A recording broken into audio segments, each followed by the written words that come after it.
we need to talk about Jesse Belvin joining the club. The list of those 27-year-olds who went to join what Kurt Cobain's mother called that stupid club received Amy Winehouse in 2011, and when she died, there were any number of writers who noted the list of those of that age who'd gone: Robert Johnson, Brian Jones, Jimmy, Janice, Jim, Badfingers, Pete Ham, and of course, Jesse Belvin. Jesse Belvin was one of the most gifted writers and singers of his generation when he was killed in a car crash in February 1960 at age 27, which also took his 25-year-old wife, Joanne, who wrote Guess Who?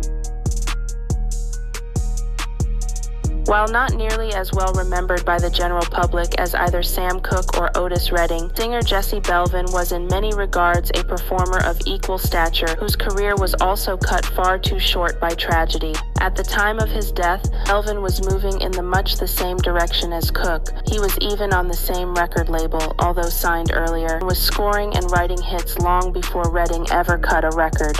Born on December 15, 1932 in San Antonio, Texas, Jesse Belvin possessed a voice that could move mountains and touch the soul. His silky, smooth delivery and impeccable range made him a force to be reckoned with in the music industry. It was during this time that Jesse met the love of his life, Joanne, a talented singer in her own right. Their connection was undeniable, and in 1952, they embarked on a journey of love and partnership, exchanging vows in a small, intimate ceremony. Having been drafted into the Army around 1953, Belvin continued to write songs. His composition, Earth Angel, eventually co-credited to Belvin and Hollywood Flames singers Curtis Williams and Gaynell Hodge after a legal dispute, was recorded by the Penguins and became one of the first R&B singles to cross over onto the pop charts, selling 1 million copies in 1954-1955. On July 10, 1949, Belvin did the opening act with Big J McNeely and Lionel Hampton at the 5th Cavalcade of Jazz that was produced by Leon Heflin Sr. in Los Angeles at the Wrigley Field Ballpark. In 1950, he joined Three Dots and a Dash, saxophonist Big J McNeely's backing vocal quartet, and featured prominently on their record releases. In 1952, he joined Specialty Records. Although his early solo records were unsuccessful, his fourth record, Dream Girl, credited to Jesse and Marvin and featuring sax player Marvin Phillips singing, reached number 2 on the U.S. Billboard R&B chart in 1953. Along with Charles Wright, Belvin was involved with Kent modern A&R man Tony Hilder in the late 1950s. In 1956, he signed a contract with Modern Records, but continued to sing for other labels under different names. His biggest hit was Goodnight My Love, which reached number 7 on the R&B chart. Some sources report that the piano on the session reportedly was played by 11-year-old Barry White. However, in an interview in 1995, White denied this. The song became the closing theme to Alan Freed's rock and roll radio shows. Belvin's other recordings for Modern were less successful, and in 1958 he recorded on Dot Records with a group, The Shields, who included lead singer Frankie Irvin and guitarist Johnny Guitar Watson. Their record, You Cheated, reached number 15 on the US pop chart and number 11 on the R&B chart. In 1956, the single The Girl in My Dreams, EW I Wanna Know Why, recorded with Eugene Church as The Cliques, peaked at number 45 on the Billboard Hot 100. The Girl in My Dreams was covered by the Four Lovers, 2 of whose members, including Frankie Valli, would later become the Four Seasons. By early 1959, Tender Records had a 45 release that was credited to Belvin and the Capris. The single Beware was composed by Jay Dolphin and backed with Endless Love, a composition by K.C. Reith and Robert Hafner. Inspired by his wife and manager Joanne to develop his style, Belvin signed to RCA Records in 1959 and immediately had a top 40 hit with Guess Who, written by his wife. This song originally started as a love letter from her to him, and Belvin turned it into the hit song it became. He also recorded the album Just Jesse Belvin, developing a mature and sophisticated sound on ballads. Style was influenced by Nat King Cole and Billy Eckstine and became a model for Sam Cooke and others. He acquired the nickname Mr. Easy, and the record company began molding him as a potential crossover star for white audience, as well as a professional rival to Capitol Records recording star Nat King Cole. Belvin recorded a further series of tracks later in the year with arranger Marty Paich and an orchestra including saxophonist Art Pepper. The songs included soulful covers of standards such as Blues in the Night, In the Still of the Night, and Makin' Whoopee, and were issued on the album Mr. Easy. The ads hailed the event as the first rock and roll show of 1960, yet some were determined to stop it. Death threats were received by Belvin and others, and the atmosphere was filled with menace. The singer, who rarely phoned home, called his mother twice to discuss his fears. When the performance eventually got underway, it was halted on more than one occasion, with one white supremacist protester demanding all white teenagers quit the building.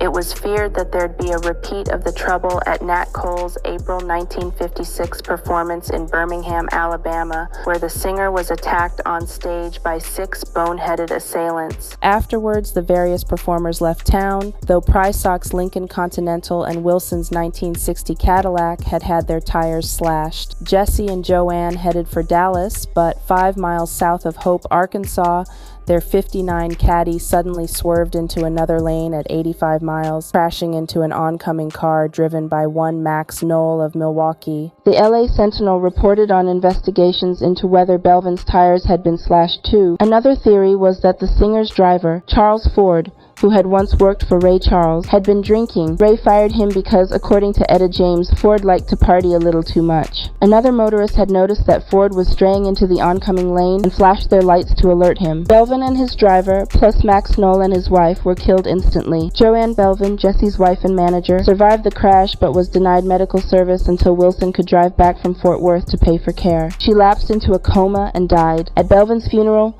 where Jackie Wilson sang in tribute, Etta James remembered, "It took 3 days to sew Jesse back together. Jackie was so broken up he could hardly make a sound." In the wake of his death, RCA released his already scheduled second album, entitled Mr. Easy. It was a remarkable release, with Belvin's Cole-esque but uniquely phrased vocals clad in a series of superb Marty Paich arrangements. One of many eminent admirers, Lou Rawls, argued simply, "Gotta be the greatest jazz pop LP ever made." Good night, my love. Pleasant dreams and sleep tight, my love. May tomorrow be sunny and bright and bring you closer to me. Whoa, whoa, whoa, whoa, whoa. Before you go, there's just one thing I'd like to know.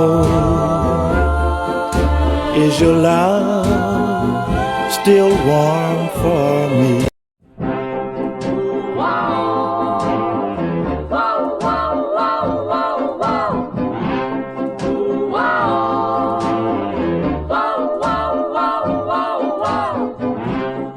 Good night, my love.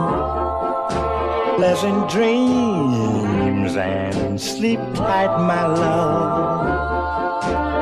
May tomorrow be sunny and bright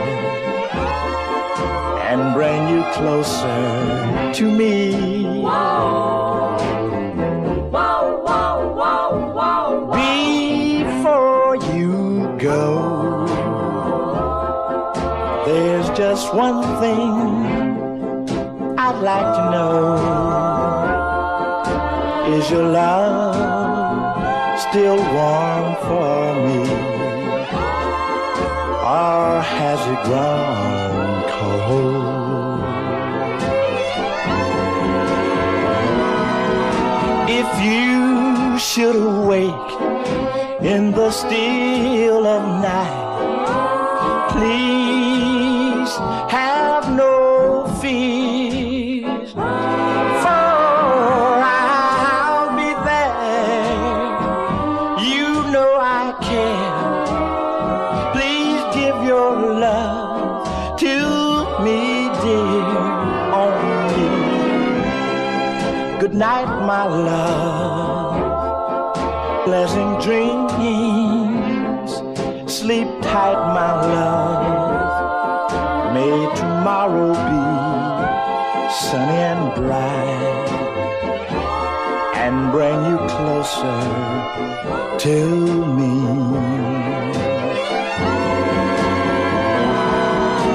If you should awake in the still of night, please have no fears, for I'll be there. You know I care. Please give your love to me, dear, only.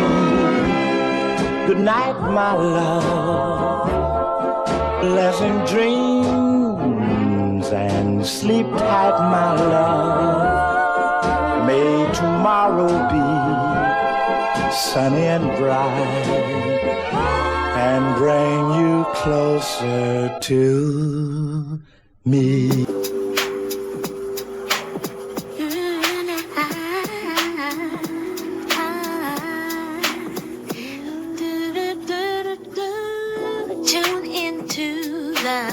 Shakira history, stories told, a world of mystery, ancient tales and modern news. Subscribe now, you got nothing to lose.